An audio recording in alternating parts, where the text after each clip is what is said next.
Hello, everyone. Oh, I think you can hear me. Let me change my glasses. I'm really happy to be here because I made this hypothesis or formed this hypothesis in 2019. And so it's been a while. Robert has spoken about it and presented it a little bit, but I'm happy to present it to you now. So Catherine Ulissey, people call me Katie, sometimes Schoch. I am married to Robert Schoch, and the title of my talk, The Ancient and Intentional Burial of Egypt in Similar Fashion to Göbekli Tepe, and Hypothesis. So, it seems appropriate to start with a little bit of an introduction of myself. I am not an academic. My husband has that distinction in our home. I was a performing artist for the early decades of my life. I'm conservatory trained. I turned professional at 16. I danced for about 10 years with a number of ballet companies and contemporary dance companies, and then I transitioned into musical theater and Broadway. The most prominent show I had the good fortune to be a part of was Phantom of the Opera, the original cast. And then after 20 years of performing, I went to college. That's what brought me to Boston. And for 20 plus years, I have been teaching at a number of the major institutions. And I'm now for many years with Wellesley College. So a quick introduction to the two of us. Robert and I met at the Conference on Precession and Ancient Knowledge, known to many as CPAC, in 2007, and we were married a few years after that on Easter Island in 2010. So I'm lucky. I have a husband who lets me contribute to his research, and he uses my contributions when they have merit. In the beginning, on the left, my contributions were small, just some pictures and some book covers, a few of these and a few additional ones from translations. Excuse me. More recently, I noticed Lichtenberg patterns on the Giza Plateau, which, on the right side, which of course adds to Robert's research on solar outbursts ending the last ice age. But I need to focus on this middle contribution.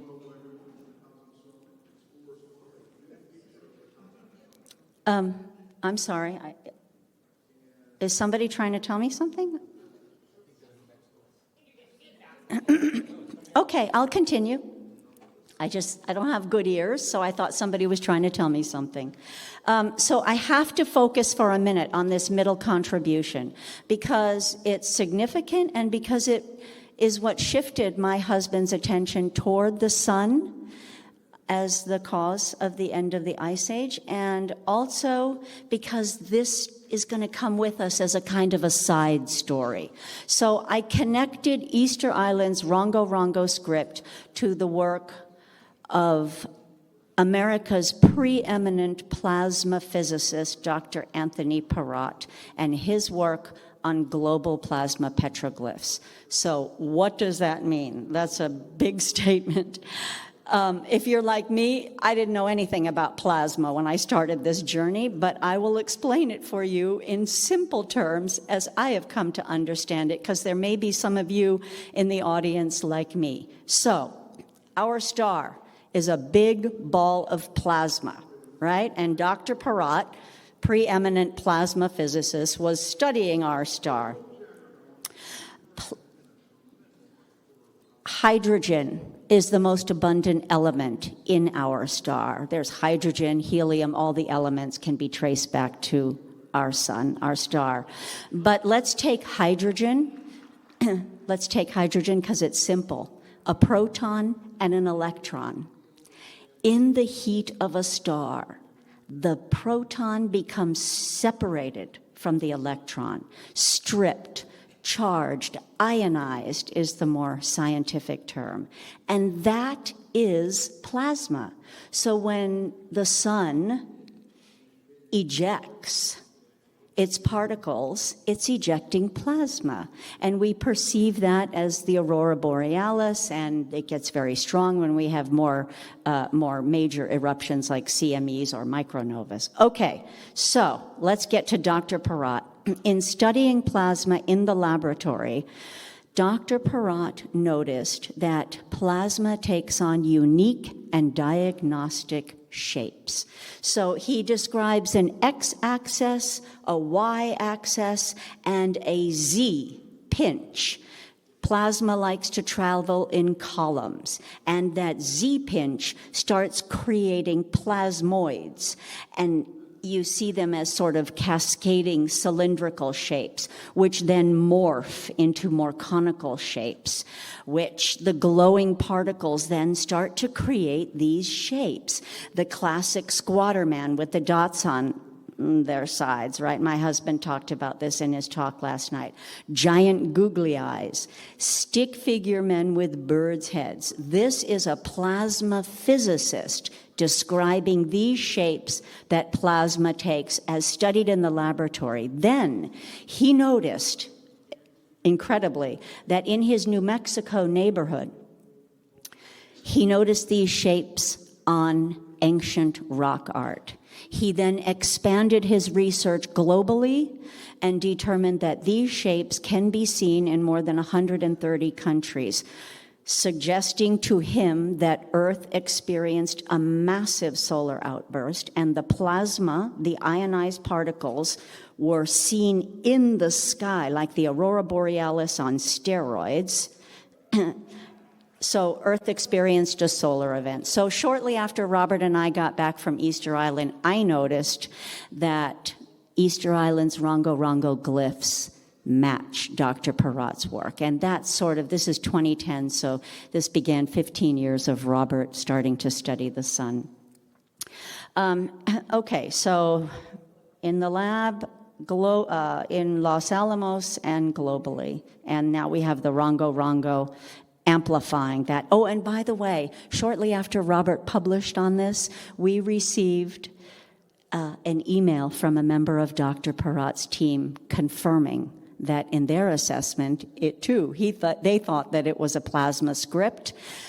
They were using it to study the sun, but they intentionally did not publish on it. So they said, congratulations. I want to go just a step further because I haven't even gotten into my hypothesis. There are scientists now that are proving, if you will, or demonstrating that hydrogen, this is Nobel laureate Dr. Luc Montagnier, and he did his research by way of water, but we think it's the hydrogen in the water and the subatomic particles even beneath that. But he has determined that hydrogen can encode and transmit information, suggesting, and there are other scientists, Dr. Emoto on water, ice crystals, and Cleve Baxter, who's now deceased, on plants, that there is a conscious universe, right? Plasma, hydrogen, possibly conscious. We think that plasma may be or is the conscious web that binds the universe. Plasma comprises 99.9% of the known universe. Okay, so just take that whole big story, and we're just going to let it travel with us as a kind of side story, and I am now going to get to my talk. So if you are going to put forth an hypothesis, or if you're going to make a case for something, it's good to start with precedent. And so, if I say Egypt is buried like Göbekli Tepe, that forces me to Göbekli Tepe. Göbekli Tepe is located, I know many of you know this, but some who are watching or some here may not, so I'll put it in a nutshell. It is located in south central, slightly east Turkey, near the modern Syrian border, today. It is megalithic. It is huge. It dates to the end of the last ice age, which is 9700 BCE. That is 6,000 years before civilization is supposed to have arisen. And it shows evidence of catastrophe followed by intentional burial. And that's important for the purpose of this talk.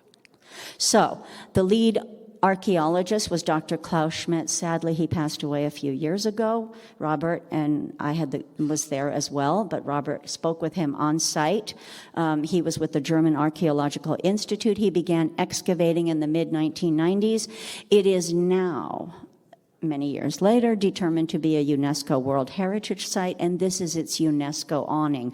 But we were there in 2010, and so I have some nice pictures that I can show you before the awning, and they help to show the site a little bit better. So this is our first trip there with Robert and John Anthony West, 2010, and you can see this is what is now under the awning. But it is megalithic. It is huge. This, the UNESCO awning covers the 5 stone circles that have been largely excavated.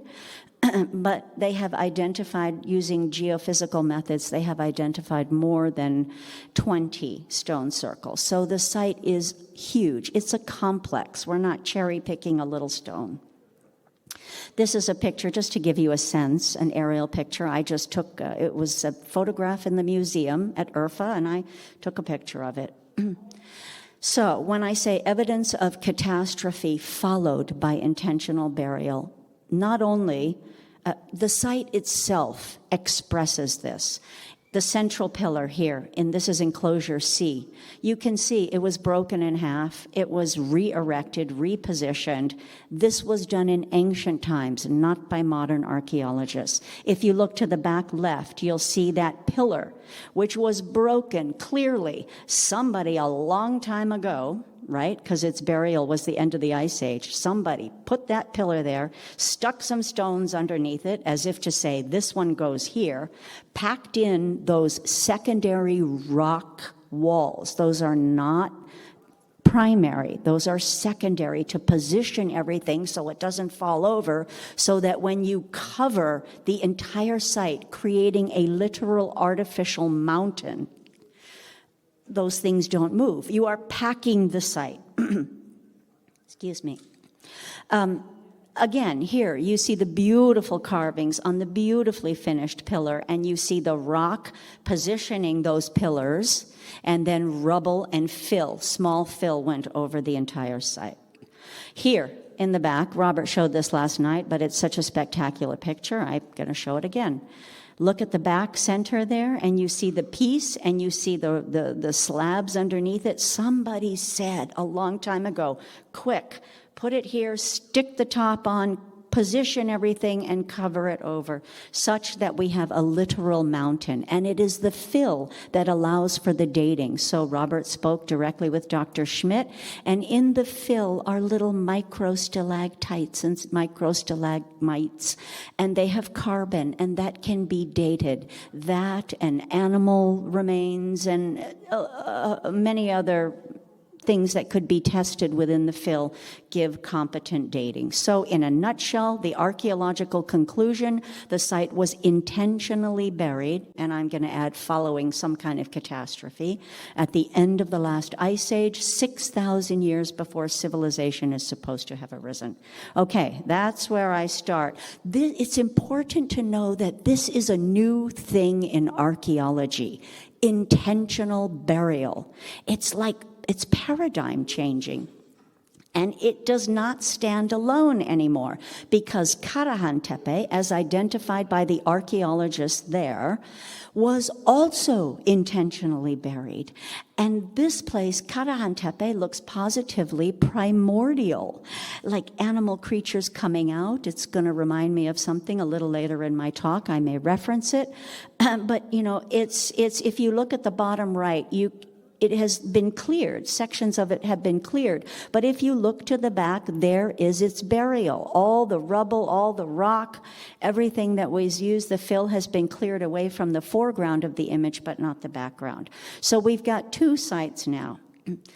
Now I'm going to move to Egypt. So Robert's work really began this focus of an earlier cycle of civilization in Egypt, and he determined that the sun exploded, explaining so many of the mysteries of the ancient world, from the water weathering of the Sphinx to Atlantis being consumed in a day. When you melt glaciers with fire, that's what happens. So I think that my hypothesis ties into Robert's work. And here we go. If we're going to start in Egypt, we need to start with Zep Tepi. The first time. Zep means time, Tepe means first. A first time, a time when gods lived on earth, a golden age of greatness in prehistory. Now, I'm going to go back, because I heard just a few weeks ago the most prominent Egyptologist say that there is no such thing as Zep Tepi. He was on a popular podcast giving an interview, and he literally said that Zep Tepi is a New Age fiction. I was shocked. A myth, a New Age fantasy. Or I think he used hallucination, but I'm not sure. So anyway, it is not. And the first reference that we have of the concept of Zep Tepi, a time in prehistory, right? A golden age of the gods. The first mention that we are aware of comes from some of the oldest inscriptions that we have. These are called the pyramid texts, and they occur in the pyramid of Unas at Saqqara. They date to Old Kingdom, and I haven't even gotten yet to my hypothesis, but just take a look at that rubble pile there, because that's going to fit in. This is the pyramid of Unas. You go down in, and there's stone chambers, and these are some of the inscriptions on the wall. And remember I said, like, cutting-edge plasma physics is just going to travel along with us?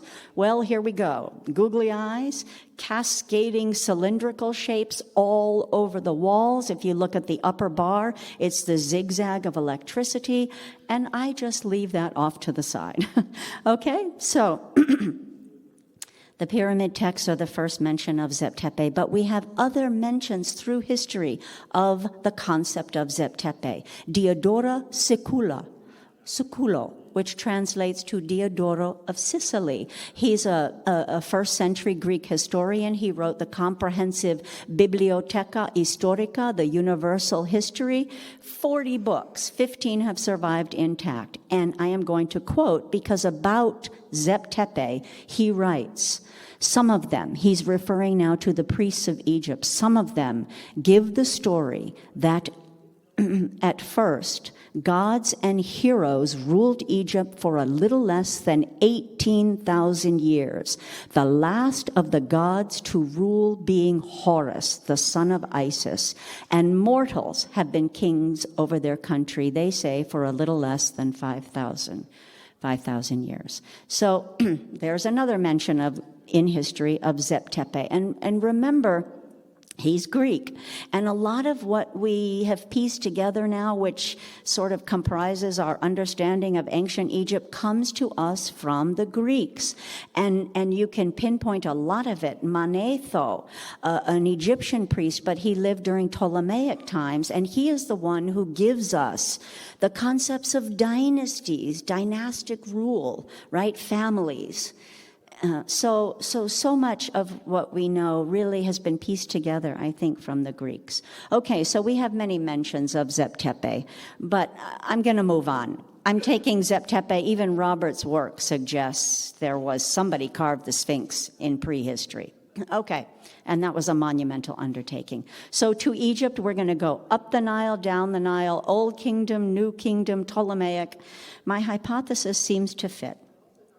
And I'm going to start at Karnak because it's enormous. It's one of the largest archaeological complexes in the world, certainly in Egypt.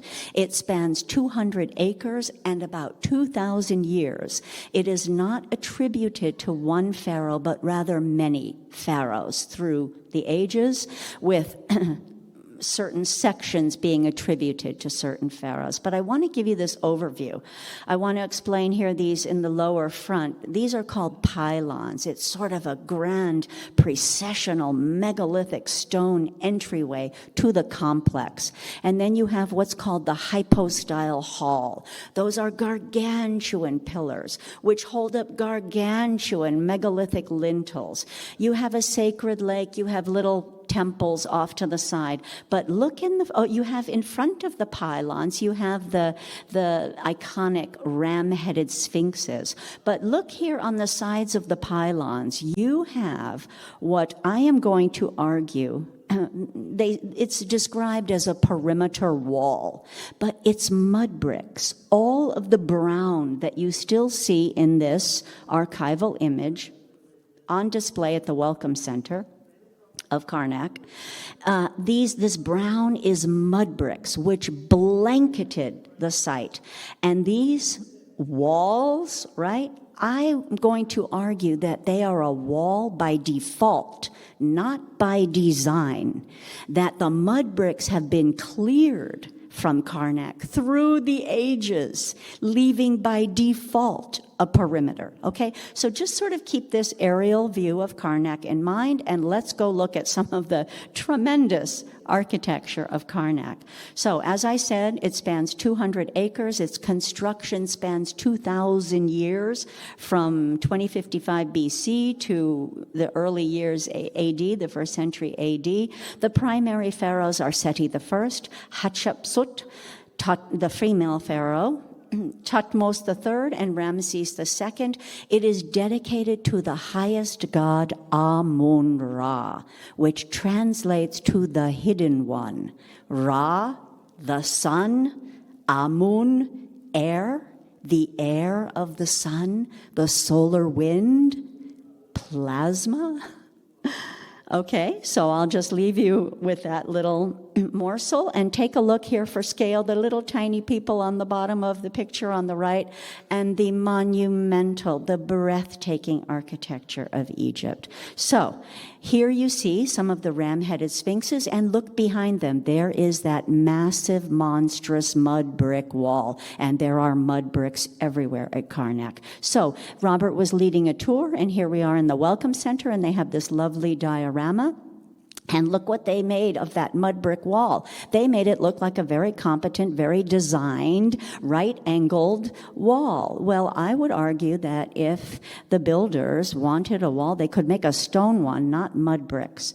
But anyway, as everyone was looking at this diorama, I walked to the back. And if you look over their heads, in the back wall, there are all kinds of archival images from when a major clearing was done at Karnak in the late 1800s, 1870 to 1903, they did a massive, monstrous clearing of the site. I stood before this picture of some of the temple ruins, and I said, something about this looks wrong. This, to me, looks like a temple suffered a catastrophe, and somebody piled up a whole lot of the rubble, the stone rubble. I'm thinking of Göbekli Tepe. I had just come from Göbekli Tepe. Was I seeing things? I don't know. Here's another angle. You can see the hypostyle lintels, and you can see the blocks higher than that. Now, blocks don't float upwards. Somebody, maybe they collapsed. Okay, all right, so I'm just letting it marinate, this little thought that's coming into my head. So I walk to other pictures in the back of the Welcome Center there, and I see this of the ram-headed sphinxes. And, I grew up, my early childhood was Saudi Arabia. I've seen a lot of sand dunes. I said to myself, this is not a sand dune.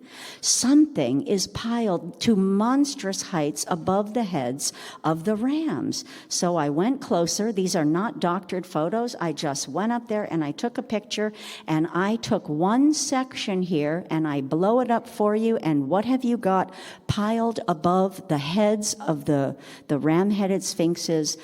An uncountable number of mud bricks. Okay, so as I said, mud bricks are everywhere to this day in Karnak. Let's take a look at the mud bricks, because here they are on the inside, the backside of the pylons. So the standard explanation for the mud bricks, there's three primary explanations. Construction ramps. They could build those incredible pillars and hypostyle halls, and they needed mud bricks to create ramps so that they would move the stones into position. I don't find that really a really strong explanation. And as my husband, a geologist, points out, that there's really not conclusive evidence that a mud brick could hold the weight. If you're going to slide stones on mud bricks, that the mud bricks could even hold up the weight of the stones. Also, why would you put your ram-headed sphinxes in position, pile mud bricks over them, and slide then your pylons into position? That makes no sense to me at all. So let's move to if they could build with stone, I believe that they could position those pillars. So let's go to number 2. Another explanation for that perimeter wall is that they were separating the sacred from the profane. In other words, the complex may have been a religious complex, and they wanted to keep certain people in and certain people out, and thus you have a perimeter wall. But remember, I argue that if they wanted to build a wall, they could have built a stone wall. That mud brick wall was a wall by default, not by design, I argue. Third is that it was housing for the workers. I do not deny that many people through the ages have lived in mud brick houses. Maybe these mud bricks were taken, used to rebuild other structures. Maybe around the perimeter people lived in them, but I do not believe that they were the original, the origin, the essence of why we have uncountable billions of mud bricks all over Egypt. So remember here, this is your perimeter wall. I argue that that is because the mud bricks through the ages have been cleared, leaving by default a perimeter. Okay, so this now is a hypothesis marinating in my head, or, germinating, bouncing around in my head. I'm going to just take you around the complex because mud bricks blanket the whole site. Up against all these little side temples, mud bricks. Here's the stone, mud bricks. Look to the very back of the picture, up to the height of the little tree there, mountains of mud bricks. Again, Göbekli Tepe lay pristine for 12,000 years, but Egypt has been lived in since the reemergence of civilization, 3500 BCE, so it has been cleared. It's hard to get definitive proof, if you will, but here we go. Mud bricks everywhere, cleared from the megaliths, but they remain, they blanket the ground. Now, this is really interesting because there are 2 obelisks at Karnak. One of them, when the clearing was done, and we have read about this and we have heard about this from guides, one of these obelisks attributed to the female pharaoh, Hatshepsut, they did not even know it was an obelisk underneath. When they did this clearing, there were so many monstrous stones piled to the top of the obelisk that they did not know, those clearing the site did not know it was an obelisk underneath. Now, blocks don't float upward. They were positioned. Somebody packed the obelisk. The standard story, according to conventional Egyptology, is that the male pharaohs who came after Hatshepsut, they wanted to erase her memory. So they packed her obelisk. And I would argue that if you want to erase somebody from history, you just take that obelisk and you knock it down and you smash it and you use the stones for something else. But no, they preserved it. Okay, so I don't think the standard story for the obelisk, and that really suggests the packing of Karnak. Here, you can see the height of these obelisks, and look to the ground, mud bricks blanketing the site. So, a seed, an hypothesis formed, and here I'll read it. The spectacular, I actually love this picture because on the way in, I got this idea and I thought about it, and we're traveling with a tour. And on the way out, I presented to Muhammad Ibrahim, he was our Egyptian tour leader, and I presented it and he had the same reaction that I did. I said, what if the spectacular construction seen in Egypt might be the spoils of an older civilization, Zep Tepi, one that suffered a mighty cataclysm, solar, and the advanced people of that time, knowing that their civilization was coming to an end and humanity was descending, moving into the lower ages, they sought to protect their beautiful creations as a testament to their existence and possibly for posterity. So did the pharaohs associated with Karnak actually build sections, or were they just sort of clearing and adopting for themselves sections? And of course, I had little heart palpitations, and I think Muhammad Ibrahim did as well. So that's the seed of my hypothesis, and now we're going to plug it into a number of sites. Hawara, it is a famous mud brick pyramid, right? It occurs, so Luxor, Karnak is further up, Upper Egypt, it's south, but the Nile flows north. So we're now closer to Cairo in the Fayoum area. And this is called the pyramid, the Hawara pyramid. It's attributed to Middle Kingdom 12th dynasty, King Amenemhet III. And so the standard story of this mud brick pyramid is that at one time, stones covered the mud bricks, but somehow the stones went missing through time. Well, there's really no evidence of any casing stones anywhere around the site.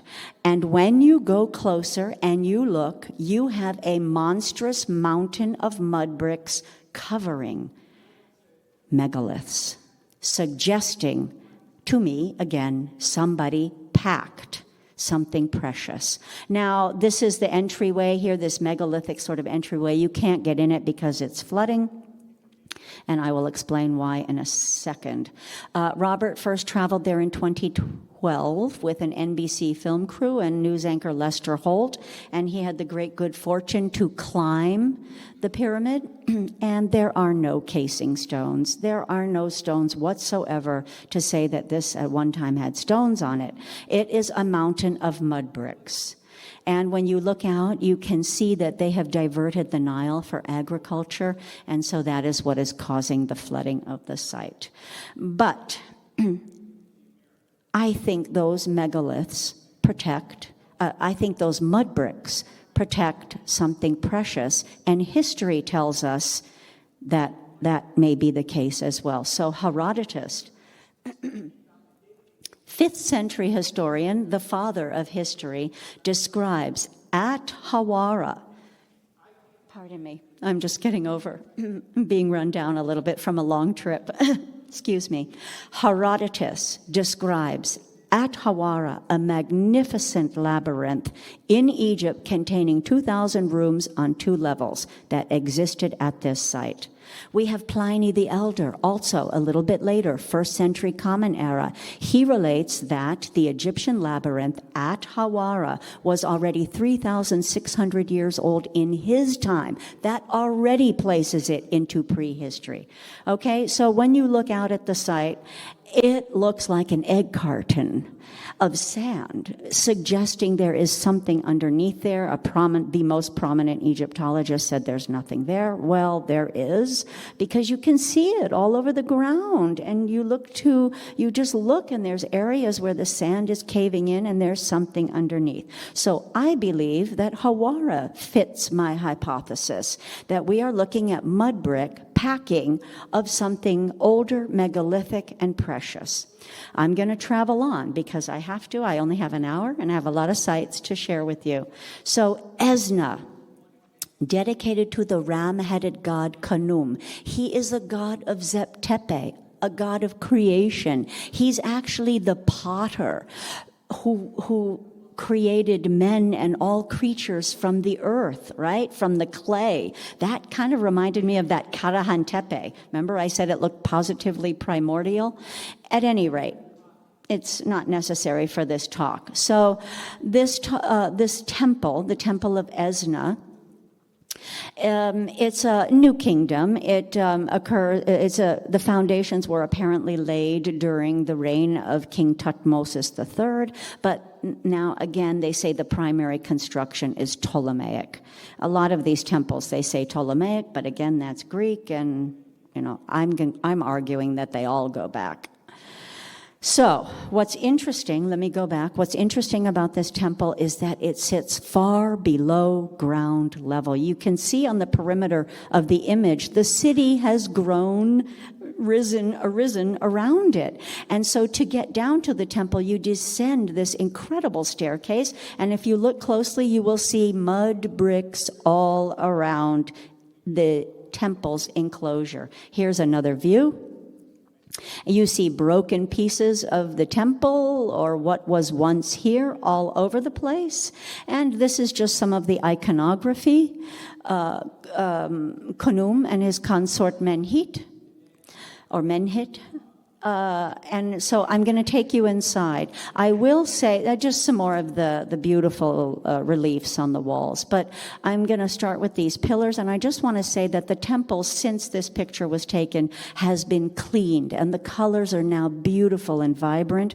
But last time I was there, there was a lot of scaffolding, and so my pictures aren't so good, so I pulled from older pictures. But the reliefs, the carvings, it's an incredible temple. The first thing I noticed is something's wrong with the capitals. Usually when you build hypostyle hall, the capitals are the same. They're uniform. But I looked at this picture and I thought, my goodness, a good thing for going back and looking at old pictures, right? Something is wrong. They're different. Every single one is different. Here it's like willy-nilly. Somebody put the different capitals on all of the pillars. You can see scaffolding. You can see plain, even edges. So every book you read, every guidebook, every story tells you that the reason why the temple is so low and the city grew up around it is because through the ages, the Nile flooded and it brought in silt and mud. And I'm going to read just as an example from John Anthony West's wonderful guidebook of Egypt. He writes, hundreds of years of successive floods buried the temple in silt. As the town grew up around it, when Napoleon came through, that's 1798, only the roof and the uppermost parts of the columns were above ground. Well, there's a problem with that story, because when you go to the back, there is not mud, but massive numbers of mud bricks. Now, the Nile may bring in mud, but I've never known the Nile to bring in fully formed mud bricks. When you look at the back of the temple, I couldn't get up close, but I could get close enough to get this photograph. Something looks wrong. To me, this looks like hasty reconstruction. Stick some stones in there, put the thing back together. It had some catastrophe. They put on different capitals. They put the back of the temple, which I read in some books that they said at one time it was the front, but I don't know. At any rate, something's wrong with that. If they can build a beautiful temple, what's wrong with that picture? To me, this reminded me of Göbekli Tepe. Here's another view, and you can see to the perimeter mud bricks. So, mud bricks against its little enclosure. It reminded me immediately of hasty reconstruction and packing. So I did more research on Esna, and I found this is grainy, but it's good enough. This is a picture from obviously early photography, and I blew up one section here, and it is such that you can see that that is not mud, but those are mountains upon mountains of mud bricks, and nobody talks about it. Somebody buried this site, I argue, a long time ago, and we're just uncovering it, just like Karnak, Hawara fits, and so now Esna, the temple of Esna, fits my hypothesis. Destruction to the original, crude reassembly, intentional packing and burial. Onward, the temple of Hathor, or Hathor, but Hathor, at Dendera, and I'm going to start to sound like a broken record because you see this everywhere you go in Egypt. It's ostensibly a Ptolemaic, 1st century BC, and then they say the hypostyle hall, which I explained, again, those pillars, was done by the Romans, but when you look over the backside of Robert's head, now again, the mud bricks have been cleared. The mud bricks have been cleared, but around the side you will not believe the number of mud bricks. The temple of Hathor is Robert's favorite and one of the most glorious. It is inscribed, every single inch of it. You can see the images of Hathor. The ceilings covered with stories and the heavens and the soul's journey through the heavens in the afterlife. In the crypt, the famous, these are sort of low relief, I think you call it, famous inscriptions in the crypt at Dendera. On the second level, this is the goddess Nut. She's the sky goddess, the god of the cosmos.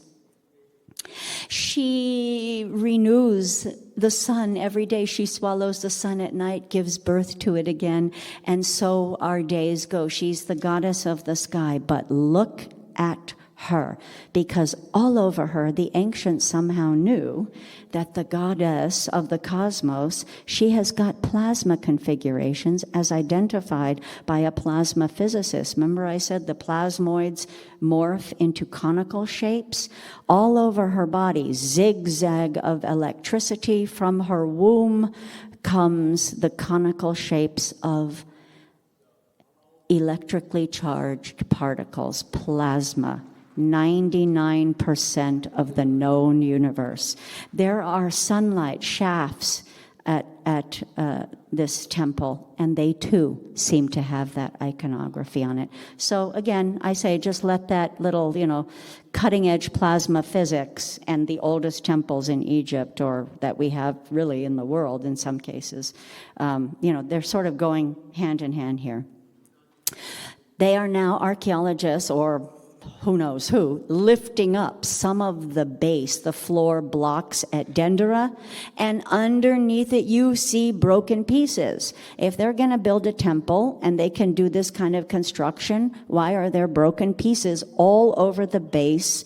And you'll see it on the outside as well. There's broken pieces under the floor blocks. Going outside, because again, for the purpose of this talk, I have to sort of narrow the focus here, mud bricks, cleared from the temple, but they remain around the perimeter. Again, the idea of separating, but again, you can build stone temples and you can't build a stone wall if you want to separate people, but I do not believe this is. I believe this is packing.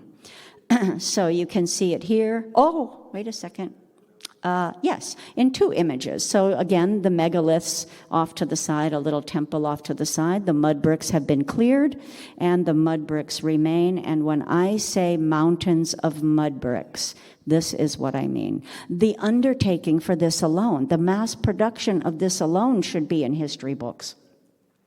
They are now lifting up some of the floor blocks outside, and what do you find? Mud bricks. I believe this site, like every other site, was packed a long time ago, and I'm going to argue that it was because they knew what our sun was capable of doing and what did.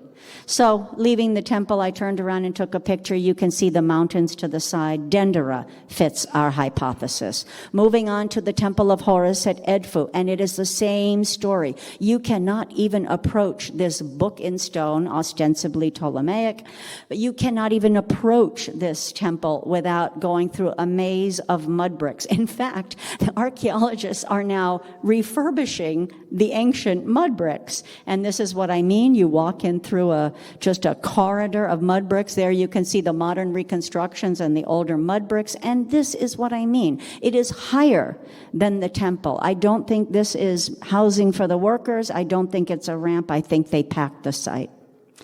When you go to the back, because I have to move to a conclusion here.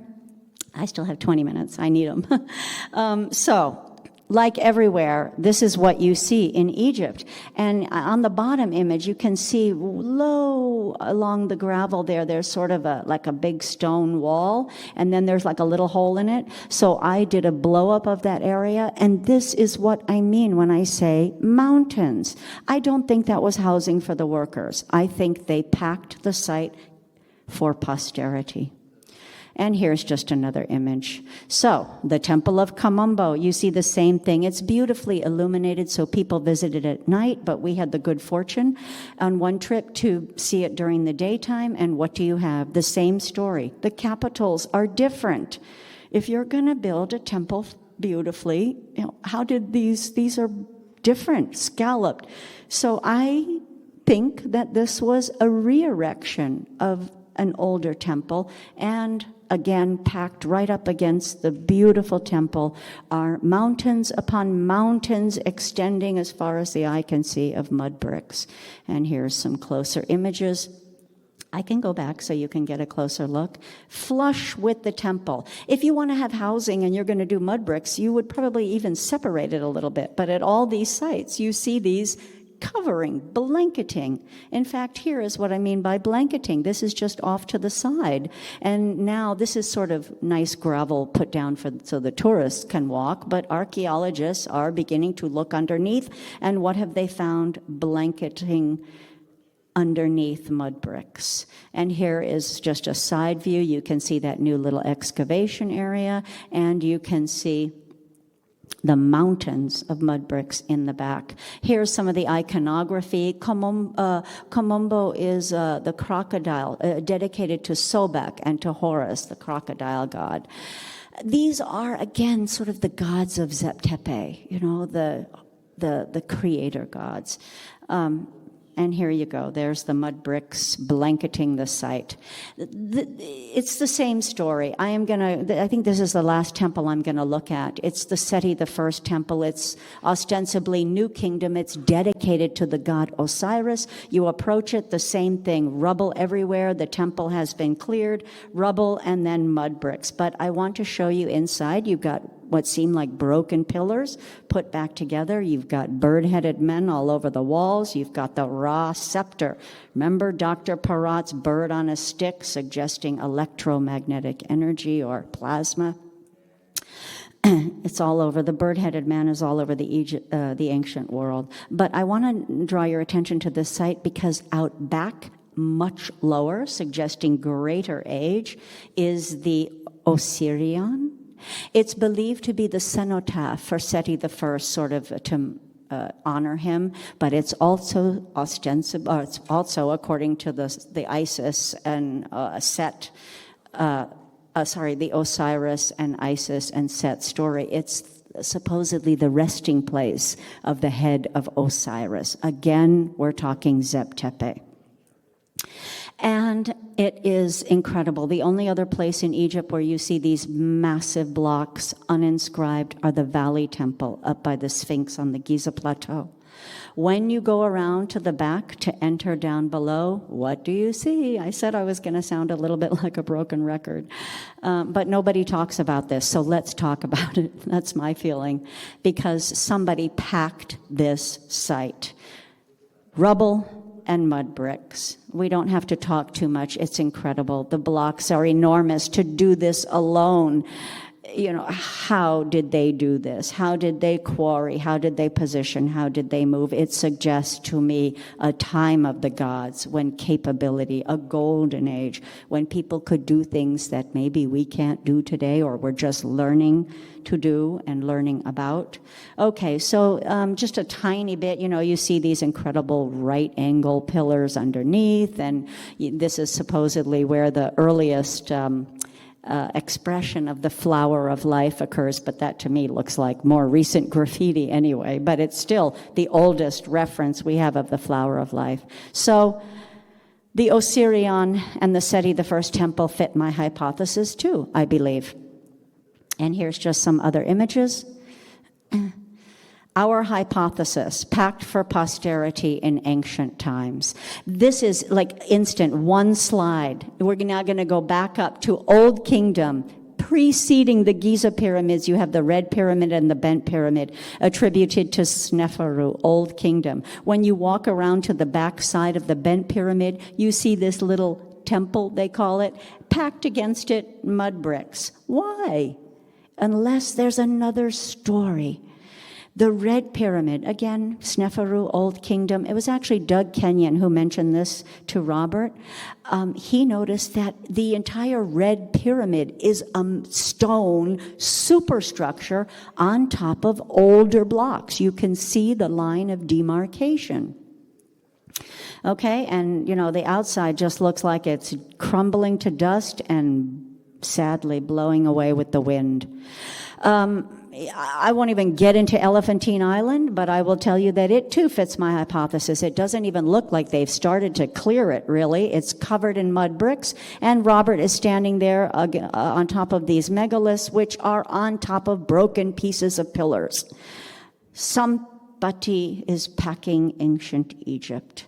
Even the Sphinx has the remnants of ancient mud bricks. Where this red arrow is on the bottom, that little protrusion are ancient mud bricks. On the left bottom, you can see above the heads of those two people, those are the mud bricks.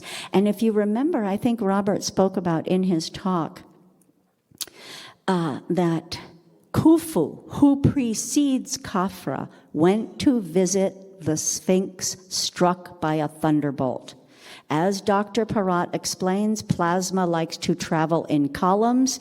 We have a hypothesis or a feeling that perhaps a line of plasma struck the Sphinx long before Khafra, because it's mentioned in the inventory stela, connected to Khufu. And you can see on the top postcard there, the line, they've now filled it in with cement, but that line goes from the end of the mud bricks across the back of the Sphinx, and they filled in with cement on the southern wall, the enclosure wall, but there was a gargantuan gash, fissure. So I believe that even this shows a suggestion that the sun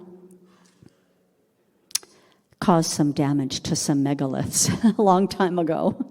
Robert has identified vitrification. You're not talking about a campfire to melt the ground rock at Giza. Right here, this is in front of the second pyramid. This is scoria. This is done by plasma. Vitrification on the Giza plateau. Robert is in front of the mortuary temple there, and he describes this as a fulgurite. I say a big lightning bolt, right? Thomas Gold talk about lightning bolts, but not atmospheric lightning, from plasma, electrically charged particles blasting into our atmosphere. The scoria on the plateau, or the vitrification, was first pointed out by Yosef Auyan and Muhammad Ibrahim to my husband, and he's been looking at it, and we now see, I noticed in all of our time, we just didn't notice it, Lichtenberg patterns emerging from under the base of the Great Pyramid and the Second Pyramid. We did not have time to check out Menkaure, but all over the plateau you see veins of vitrification, and really what looks like just melted rock. I'm on good time, I think, here. I'm coming to an end. So this might be the worst picture ever taken of me, or that I ever took, but I'm going to use it because it's important. Beneath my feet are megalithic blocks laid down, and underneath them looks like rotten rock, as it's been described. I say we must look with new, better, different eyes, because that is not rotten rock, that is rock touched by Ra, touched by the high god, Amun-Ra. That is sacred rock, and I believe that is why this has been a sacred site. And if you look under my feet, not only do these blocks cover, but they marry. The insert here with Robert inspecting it, you can see that someone a long time ago, so as to protect this precious, sacred, vitrified, touched by God rock, they carved a curvature into the megalith so as to protect that. Yeah, this is sacred ground, and somebody was protecting, as I am arguing in my hypothesis, protecting something touched by Ra. So we also see this at the Valley Temple, the two temples just in front of the Sphinx Temple, the Valley Temple. These are supposedly Old Kingdom granite veneers, suggesting a refurbishing. They may in fact be older, but they marry to the old blocks. They are carved to protect every speck of that rotten, old, weathered rock, because it may be touched by the divine. I believe ancient people knew. Why do all this? Why bury Egypt? Why bury Göbekli Tepe? I believe they knew that our sun goes through periods of instability. It explodes. Robert showed this last night. I'll show it again. It is a measure. It's a graph of isotope data. It's a measure of the sun's activity from the end of the Ice Age, the top left, you can see massive explosions, high highs, low lows, high highs, low lows, and it stayed erratic for thousands of years. The yearly increments here are thousands. From the end of the Ice Age, it was erratic, and then it calms down. It becomes quiescent, more quiescent, and civilization reemerges. You even have the little mini Ice Age indicated there, and now we have a sun that appears to be poised for an encore, certainly ramping up.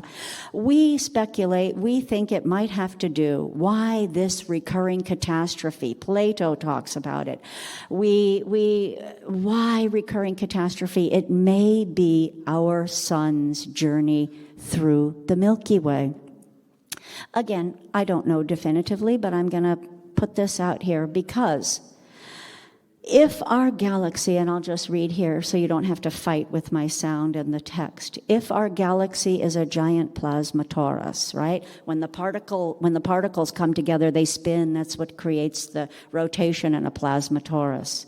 If our galaxy is a giant plasma torus with different charges, positive, negative, above and below the equator, and we are in a binary system. So if our star has a companion that forces it into a recurring pattern, a recurring trajectory, and it forces it to cross the galactic equator, this could explain recurring, predictable periods of calamity on Earth. And I actually think the basalt moai from Easter Island, and remember they have not identified the basalt quarries, but when I read this little moai, which by the way on his shoulders are birdmen, right? I am not saying the birdman is plasma. Dr. Peratt is the preeminent plasma physicist who, Los Alamos is home to our nuclear research program. So plasma, the birdman is all over the back of the moai. There seems to be an equator, and there seems to be an indication that our sun must cross the equator. And is that a warning? Does our sun go through periods of instability, which causes calamity on Earth? I toss this out as one of my last slides because I just like it. I often see illustrations of the god of creation, Ptah. And of course, this is Dr. Peratt, and Dr. Peratt gave us permission to use a lot of his photographs. Actually, Robert gave some photographs from Egypt, and Dr. Peratt allowed us to use his plasma petroglyphs. These occur in Arizona, birds on a stick. The Ra scepter is the echo of that. Electromagnetic energy, plasma. And I always see Ptah, or often, colored in green, and I think that is because that is how we perceive plasma. The aurora borealis, the colors of the aurora borealis. We can't see subatomic particles. We can't see plasma unless you're studying it like Dr. Peratt with state-of-the-art imaging equipment, but I can't see plasma until it intersects with our atmosphere and creates the beautiful green aurora borealis, and sometimes the oranges and all the colors that are really traditional with Egypt. Or, you see it in a lot of Egyptian art, the oranges and the greens. So, getting back, coming full circle, I believe there was a Zep Tepi, a time in prehistory. There was a time of Zep Tepi, a time when gods, a high civilization occurred on this earth. We hear the Atlantis story. We hear it in many other references. But coming back to the pyramid text, remember I said that pile of rubble is going to tie into my little story? That's the Pyramid of Unas, and I think that ancient people were protecting important information that we are perhaps just beginning to understand. And so I present to you my hypothesis. Egypt, like Göbekli Tepe, was packed for posterity in extremely remote times following a mighty catastrophe induced by our sun. But unlike Göbekli Tepe, which lay pristine for 12,000 years. Egypt has been lived in since the reemergence of civilization circa 3500 BCE, with one pharaoh after the next, clearing and staking claim to the spoils of a far older civilization, one the dynastic Egyptians themselves called Zep Tepi. And I know that that is heretical, and I know I'm going to get a lot of blowback, but I think it makes a lot more sense than mud brick ramps and separating the sacred from the profane and housing for the workers. I think it's a more cogent explanation, and I think it's important. We best start paying attention to the cosmos and our little place in it. So this is my next to last slide. It is the end of my presentation to you, but I just want to say that my husband's book, Forgotten Civilization, is wonderful. If you haven't read it, I recommend the second edition. It does not present this hypothesis. It does present the plasma petroglyphs and just a ton of stuff. Gobekli Tepe and Los Alamos' confirmation of the Rongo Rongo being a plasma script. So it's wonderful. I recommend the second edition. Across the top, it says revised and expanded 2021.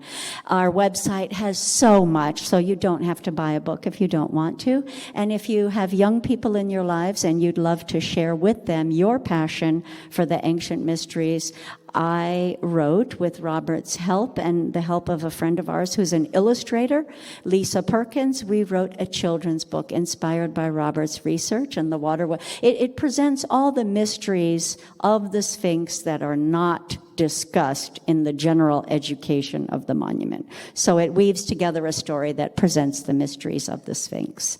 And it's book one, and I have written book two, but we're working on the art. And so, back to my opening slide, that concludes my presentation.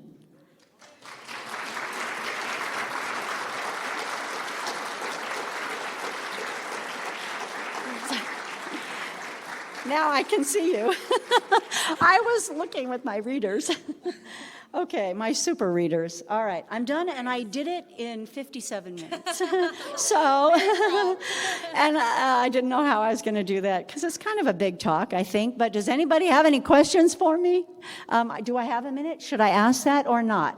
It's lunchtime. I think everybody might be hungry. If anybody has a question. You want to what? Oh, okay. Okay. Yes? I do have one question. So, do you think that those pyramids that are made of mud bricks, were they even originally pyramids, or were they just temples that were buried in mud bricks and the shape of the pyramid mimicking the big pyramid? I don't even think they look like pyramids. I think they look like a big mountain of mud bricks. They don't look like a pyramid. You call it and it doesn't make sense. You can build with stone. The stone is underneath, and you put the mud brick. Oh, and this is important. I did not say this, but mud brick seems like a kind of maybe a flimsy thing, but like putting clay in a kiln and you fire it, it becomes very competent. And in a solar outburst, a mud brick would be hardened and turned into a rather competent piece of material to protect something. And if that's all you have aside from the sands of the Sahara, then that is something to work with. The broken megaliths and mud bricks, and that's what you've got in that region. And I think they did what they could, and I think they were going down fast. Remember, Atlantis was consumed in a day. That's why we see hasty re-erection at Gobekli Tepe, and I think we see it in back of Esna and everywhere. Right? Hasty, the ocean levels are rising in a day. Can you imagine what the earth was experiencing? Glaciers melting, the weight of water, shifting tectonic plates. Yeah, I mean, it's just what the earth was experiencing was probably terrifying, and maybe that's why we wiped it from our memory. Yes? Speak loud, I got a bad ear.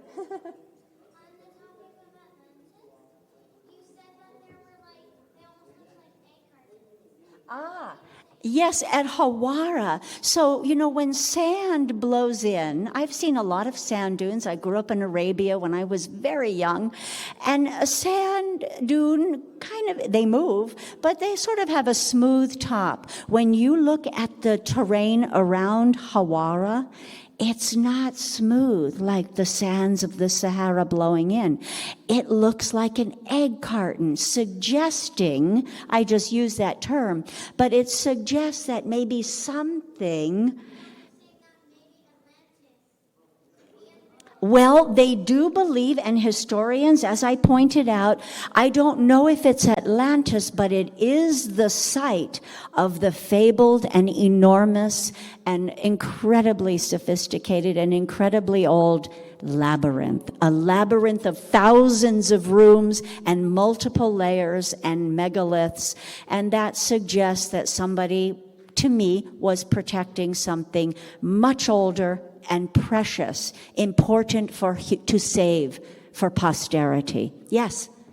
I can't see too well with the bright lights, and help me with the, speak loud, please.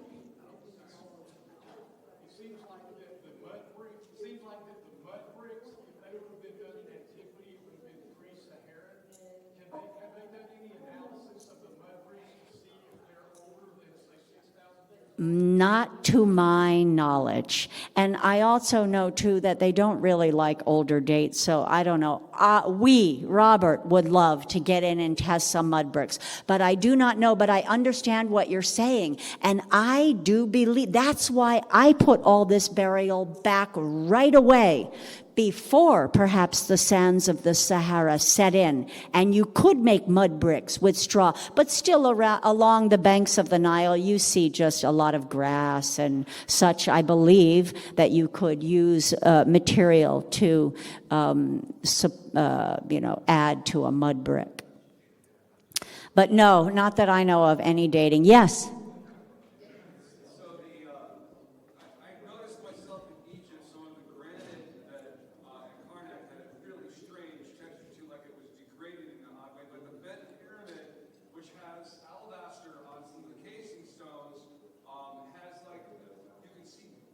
It looks like an energy signature, and I looked up the point that alabaster might possibly melt, and it's very unstable.